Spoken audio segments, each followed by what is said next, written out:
Tisha B'Av significa literalmente o 9º dia do mês de Av, isto é, o 9º dia do 5º mês do calendário judaico. É um jejum muito antigo para o povo judeu e é citado no Tanar, na Bíblia hebraica, em Zacarias 8:19. Nesse dia, lembramos de alguns dos episódios mais tristes que ocorreram ao povo judeu.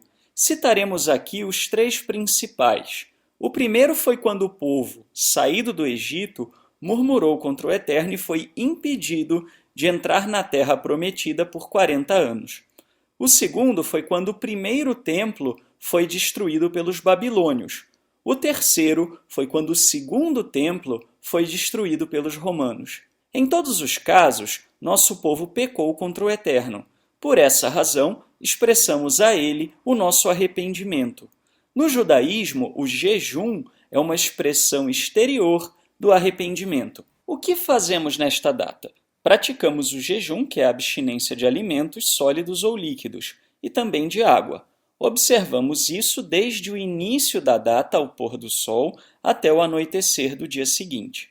Quando a data coincide de cair no Shabat, o jejum é feito no dia seguinte, isto é, começa depois do anoitecer de sábado, já que o Shabat é uma solenidade festiva e não uma data de tristeza. Esse é o caso em 2016, e por isso começamos o jejum no dia 13/8. Antes de praticar o jejum, consulte um médico sobre suas condições físicas, especialmente se você toma algum medicamento. O jejum só pode ser praticado se você não colocar sua saúde em risco.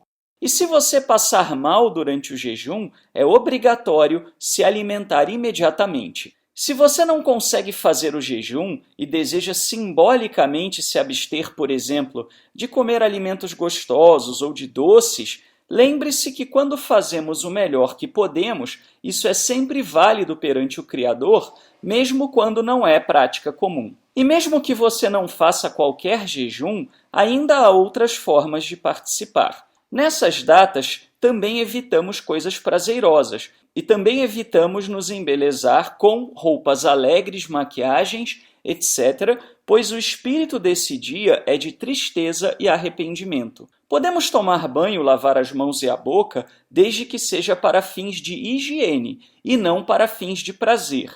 Isto é, não é um dia para você tomar aquele banho demorado de banheira enquanto escuta música, nem para passar perfumes. O ideal é não trabalharmos e dedicarmos esse dia para orar pelos pecados de nosso povo, assim como pelos nossos e de nossos familiares, conforme diz a Torá em Levítico 23:40. Mas, se for necessário trabalhar ou estudar, não é proibido. Especialmente nessa data, não estudamos a Torá, nem textos que falem de coisas boas. Ao invés disso, lemos textos de tristeza e arrependimento, que são compatíveis com a data. Por exemplo, Echá, Lamentações de Jeremias, ou profecias sobre as consequências do pecado. Não encare essas coisas como uma lista de podes e não podes, mas sim como um ensinamento sobre o espírito da coisa, isto é, sejamos coerentes com o propósito da data. E se você não consegue fazer tudo isso, não fique chateado, faça o melhor que puder e eleve ao Eterno seu arrependimento, e ele ouvirá a sua voz, pois a Bíblia diz: os sacrifícios para Elohim são o espírito quebrantado. A um coração quebrantado e contrito não desprezarás, ó Elohim. Terrilim, Salmos 51:19 ou 51:17 em algumas versões. Lembre-se, muita gente se preocupa com tudo o que pode e o que não pode nesse dia, mas se esquece do essencial, que é preparar o coração e voltar-se para ele em arrependimento. Fonte, Mishneh Torah, Sefer Zemanim, Hilchot Ta'aniot, capítulo 5. Para maiores informações sobre o judaísmo, acesse o nosso site www.judeu.org.